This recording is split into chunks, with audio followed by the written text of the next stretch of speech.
இங்கே பாரு அஸ்ட்ரோ, குளிக்க போகலாமா? அஸ்ட்ரோ குளிக்க போகலாமா? அழுக்கு மூட்டை படுத்துருக்கு பாரா. அழுக்கு மூட்டை என்ன கோவம் இருக்குது? அழுக்கு மூட்டைக்கெல்லாம் கோவம் வரக்கூடாது. வீட்டில் கோவம் வரவே கூடாது. இங்கே போகிற வலு கொண்டு கடிக்கிறான் பாரா. அழுக்கு மூட்டை தப்பிக்கவா பார்க்குற? படு படு படு. அழுக்கு மூட்டை. இது உங்கள் அண்ணன் கீரந்த பற்றிய கையில் தழும்பு, வீரத்தழும்பு எனக்கு பற்றியா? எவ்வளோ பெரிய வாய்டா டே! ஒரு லட்டு உள்ளே போயிடும்போது ஒன்றா உனக்கு. அஸ்ட்ரோ அம்மா பாவுச்சு இல்லையா? அஸ்ட்ரோ அம்மா பாவுடா, அம்மா பாவுடா. ரொம்ப கடவுள் கடைக்கு திருட்டு போனேன்.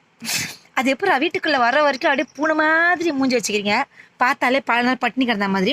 உள்ளே வந்து அங்கீகாரம் கிடைச்ச உடனே என்னையே கடிக்கிறது. உன்னை உள்ளே கொண்டு வர எவ்வளோ திட்டு வாங்கினேன், நான் எவ்வளோ பேச்சு வாங்கினேன்.